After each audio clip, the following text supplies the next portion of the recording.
What I've done is completely finished putting the black gesso on the carved and burned areas of this piece of work. And I'm going to try and pull you in. Hopefully you can see some of the detail that's still there. You can see the patterns that are still easy to see because I've made sure that the gesso was put on very thinly so that I covered it, but I did not obliterate the surface features. Now what's going to happen is that gesso becomes the background surface for the work to come next, which is going to be with the interference pigments. I'm going to go with the interference blue first, and this stuff is very interesting. If you've not worked with it before, it's intriguing in that it goes on to lighter pieces of material such as this, and it looks white when it comes out of the tube.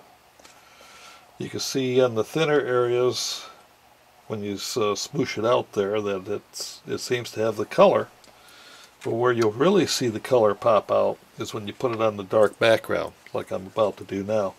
So I'll charge up the brush a bit, and I want this to go on again nice and thin. So, but I won't be thinning it like I did with the gesso. I'll just be making the brush nice and dried, you might say. And I'm going to start probably in the center here, where hopefully you can see what I'm going to do. I want to be on this part where the burning lines are more linear. The pot marked areas here that make these little V's are going to be getting a different treatment to make them stand out. So let's start putting this on here.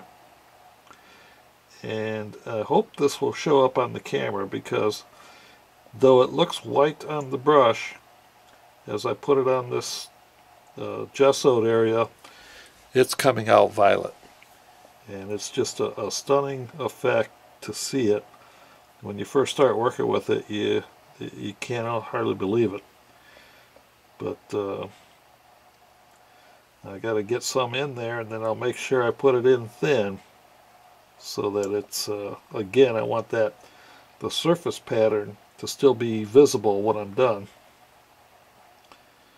So you want this on pretty thin, and you just keep carefully brushing it in. Of course, I've got quite a bit of area here to cover, so I won't make you watch the whole thing, but I'll be busy here for a while as I continue to put this in place.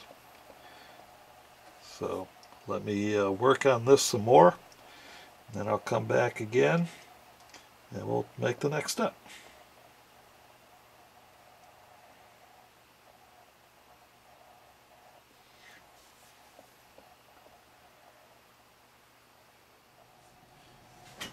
Well, I've finished putting the interference blue on, and as you can see, I've stayed away from the banded areas where I've done the different texturing. But the interference blue is really stunning on this. It's really working well with the light, and the linear burn lines really interact well with it. So that was pretty much the effect I was after.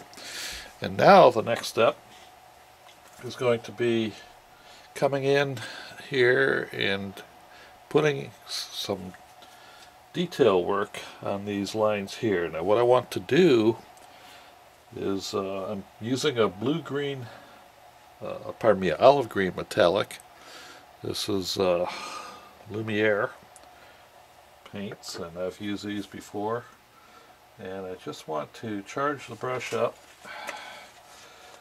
and make it nicely controllable here. So I'm going to sort of dry it out a bit, and I'm going to start putting in these lines. I think I'm going to put my magnifier on, because now you have to be fairly accurate. You don't want to overlap too far and get yourself in trouble. So and just want to get it on those areas where I've got the different texture burned in. Again, I want to make sure I don't cover up that texture, so this has to go on fairly lightly so that I don't fill in the surface texture. As you can see, the interplay is going to be very interesting of those two colors. Blues and greens tend to work well together, I found, in this kind of work, and so that's why I stick with them. Of course, if your palette is more along the reds, that's fine. I guess it really doesn't matter, and I'm going to explore some of those later, but for this piece I wanted to give sort of the same kind of colors that you'd see like on peacock tails in certain sections, or sometimes you'll see similar color combinations on insect wings and such as that, especially when you look in ultraviolet lights.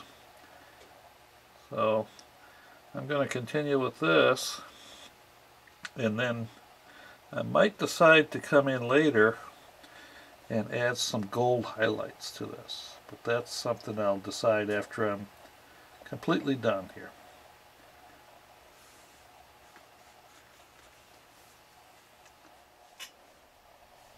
Well, I finished putting the green metallic on the areas that I targeted, and as you can see, I think it came out pretty well, and I also think I'm going to stay right there with it. I'm not going to do any more. I don't want to take the chance of messing this up. This is pretty much the look I was after for this piece, and I've got some nice patterns and colors going on here. So that's about it for this exercise. Just wanted you to see how I did this kind of work and what it takes to make a piece like this happen.